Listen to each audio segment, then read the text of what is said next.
Why not maximize your podcast by live streaming it? That's the topic Christoph Trapp discusses on the Going Live podcast, which is the companion show to the book of the same title. Join Christoph for today's episode, and don't forget to order the book on Amazon today.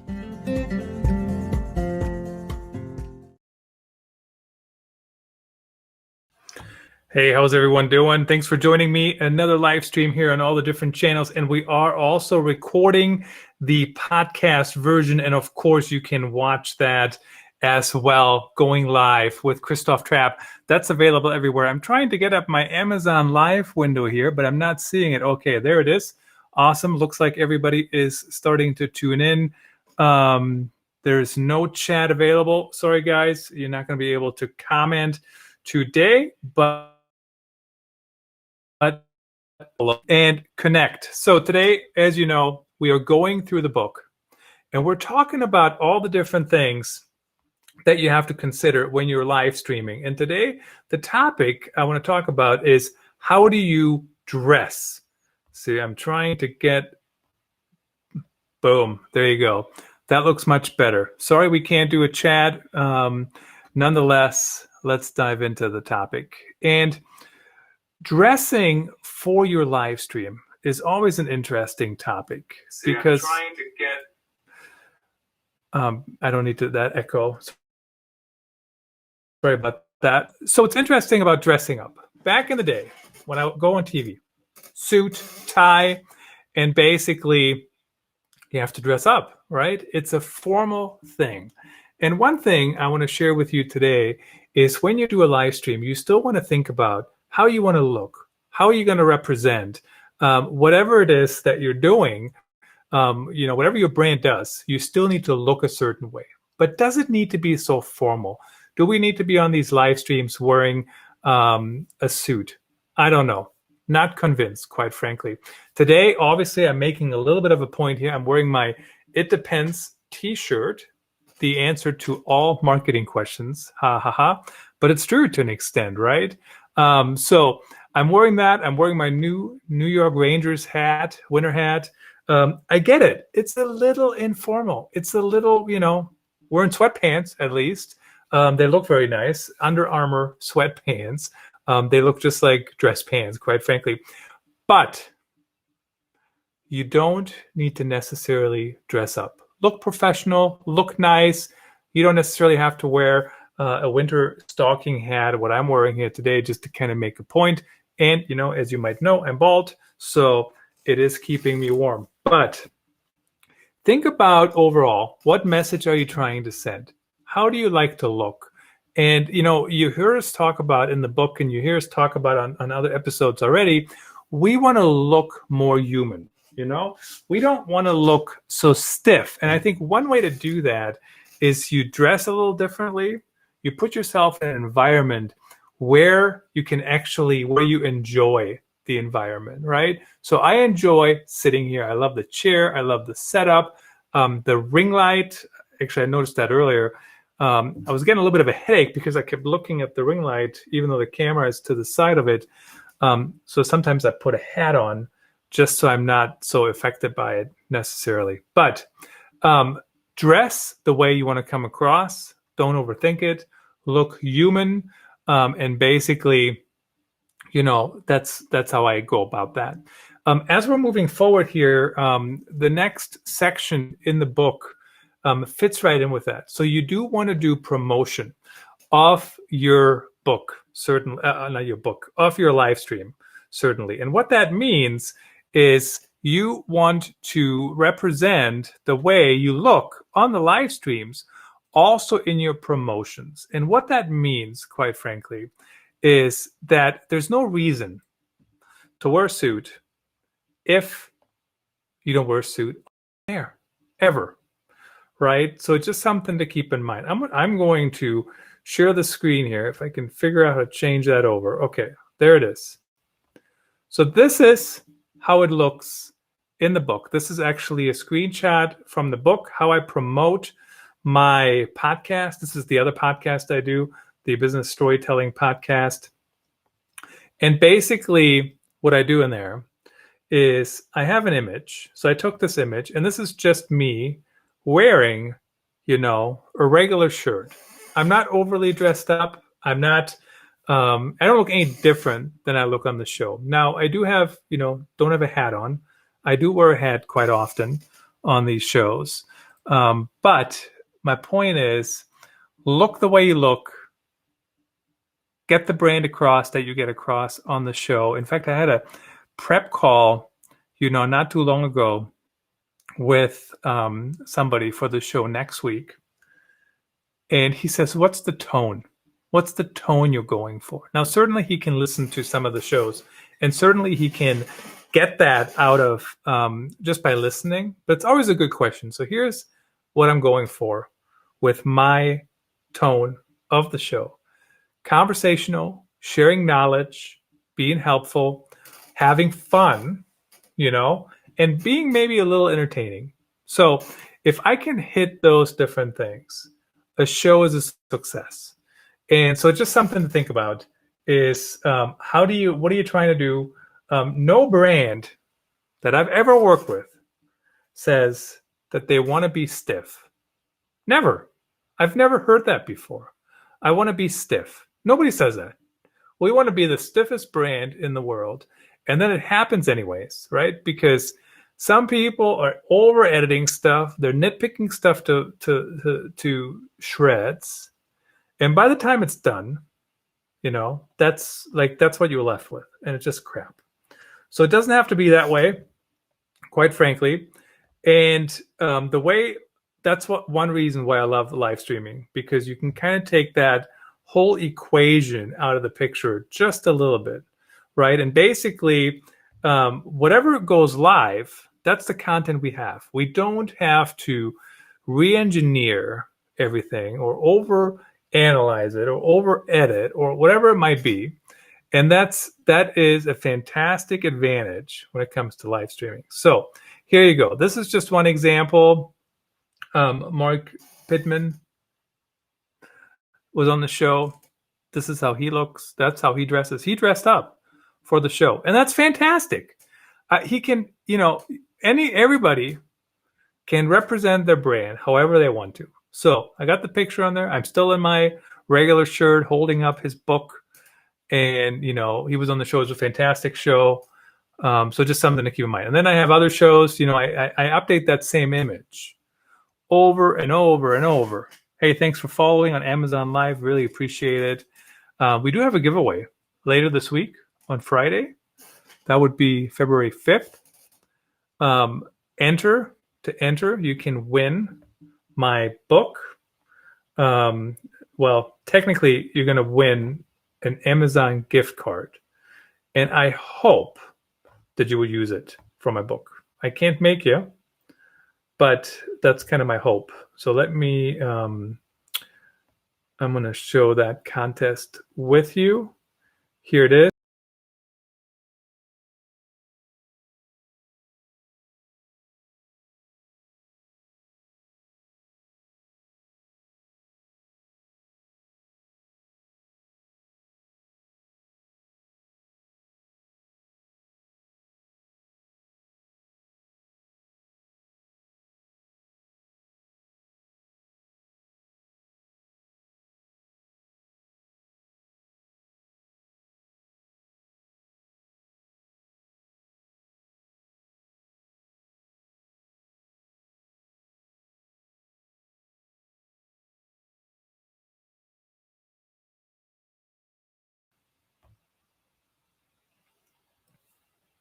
Somehow we lost the audio there. Sorry about that, guys. Not sure when we lost it.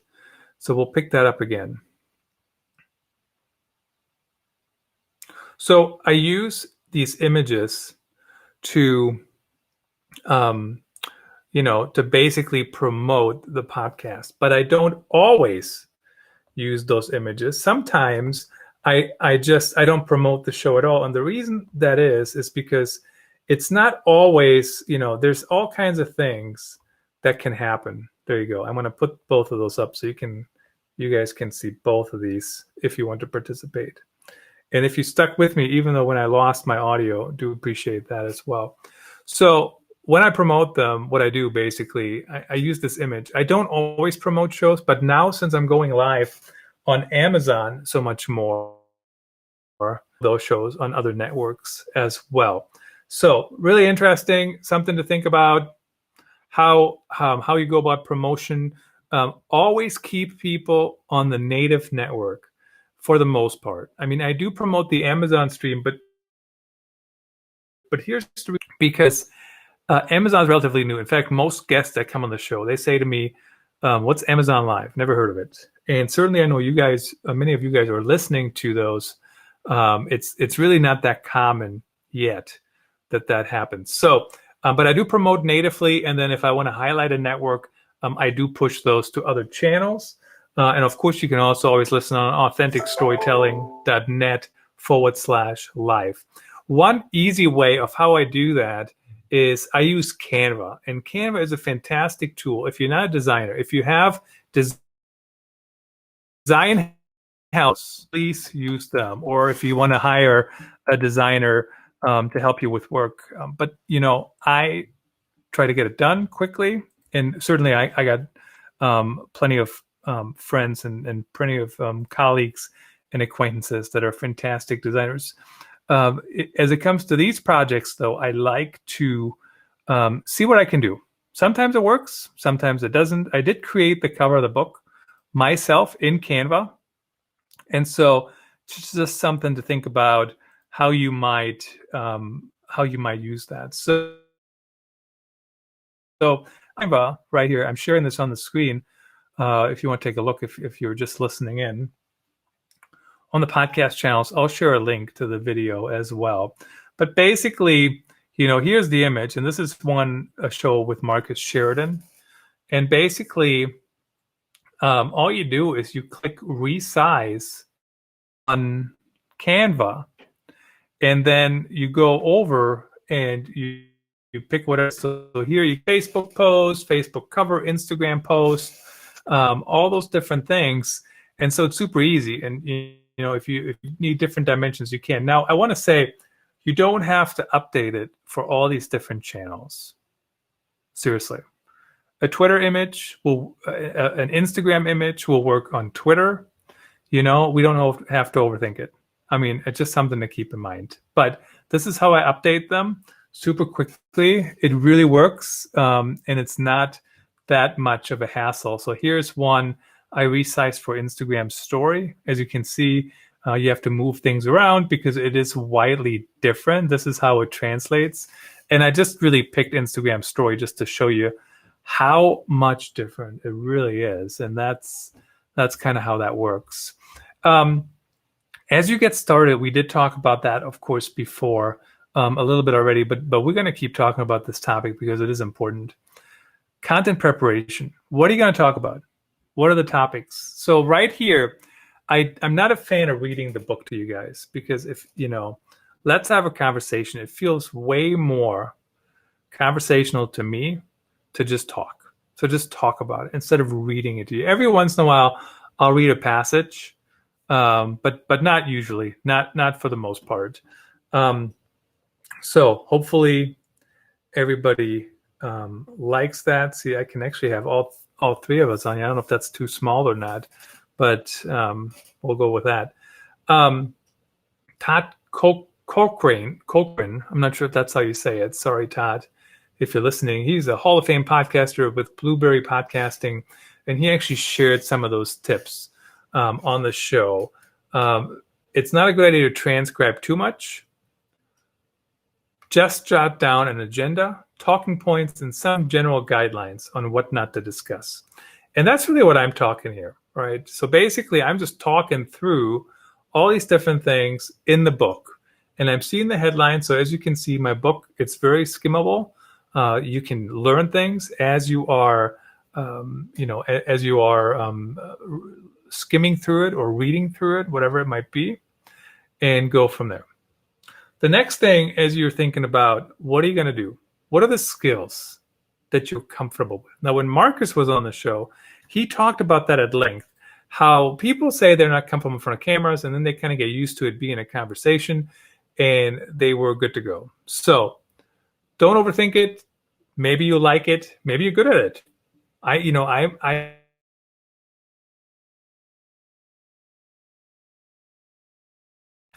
And certainly I think of it as a conversation. But think about, what are you good at? Are you a better writer? Are you a better conversationalist? Or what are you good at? So you're a better conversationalist. Live streaming, especially with guests, is a fantastic way to get started. If you're a better writer, start writing a little bit more, maybe, So what I do sometimes, I write about a topic that I want to do a live stream on, and then basically do the live stream after I wrote about it. So my article ended up being like an outline, except it's an article, and then I combine the two. So think about, what are you good at? What do you want to focus on? So those kind of things are super helpful. To wrap this one up here, I feel like I mention this all the time, but you got to have the right expectations. And the expectation is that stuff goes wrong all the time. Interestingly, I do so many shows. Last month, I was one of the most live streamers, had the most live streams on Restream. Kind of interesting, actually. I was kind of surprised to see that. And let me see, I have the picture here. I can show it to you on the video, if it loads. But so they sent me this little thing here. Congrats, one of the most active Restreamers in January. So interesting to see. I don't know if is the screen still sharing. It looks like it's frozen, maybe. I think that center screen, my friends, might be frozen. So we will just get rid of it and just have me. Oh no, there it is. It's just kind of slow. It's just behind on the live feed. So anyway, so after all, turns out I'm not horrible at live streaming, and certainly people are tuning in. So figure out what it is that you want to do. Remember, there's stuff that can go wrong and that will go wrong. So really interesting to keep that top of mind. And, I'm very much, I want stuff to work. And, I don't know, tightly wound might be the wrong term, but, I can get frustrated relatively quickly. Of course, I know that, so I can manage that in myself. But it's really hard for me when stuff isn't working. Like, that took me a lot of training. It took me a lot of remembering it. I'm not counting till 10 or anything like that, but it took a little bit to keep that in my mind. The other thing, when Max was on the show, Max Branstetter, one of the contributors, he mentioned just use your normal voice, and that has helped me too, because I used to just yell into this microphone, and now I'm just talking. Now I just have a conversation. I don't have a headache, not too much, at least, just a little bit, but not from into the microphone.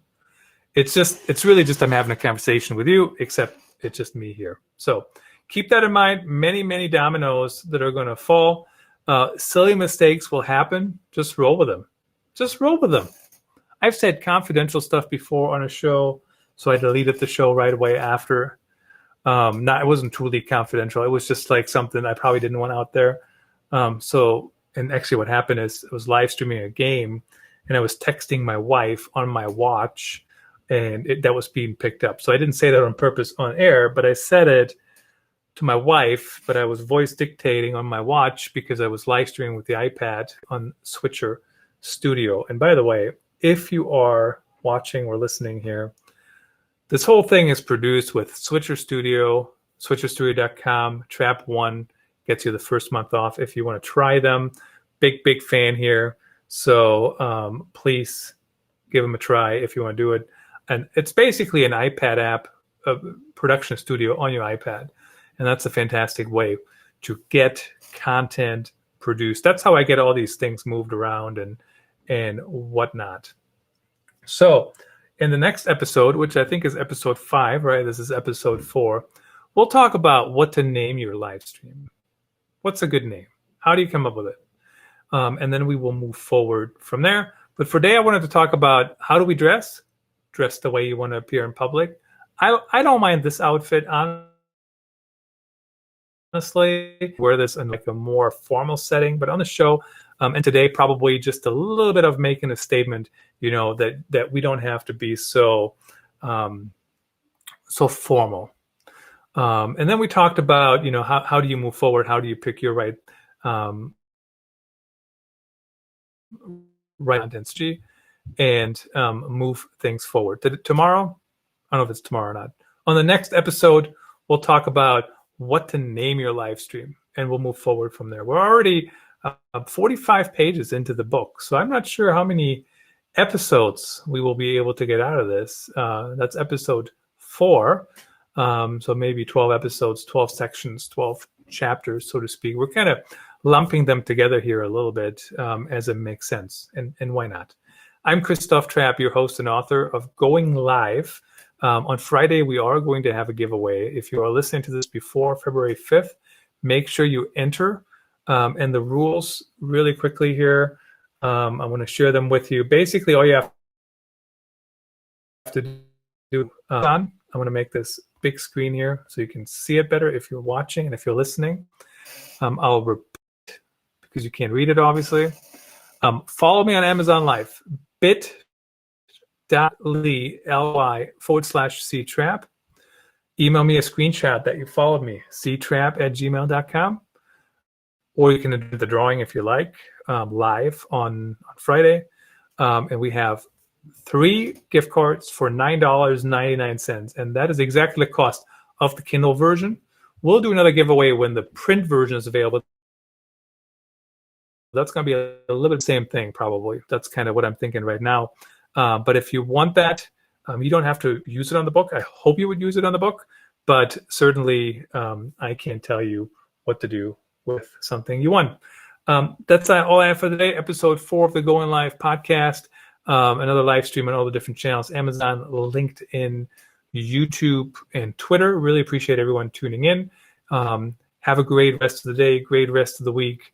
And, let's go live and let's share knowledge, let's share value, and let's connect with each other. It's so much harder in this COVID world where we're all stuck in the same place. I haven't gotten out of this chair in weeks. So thanks for watching. Thanks for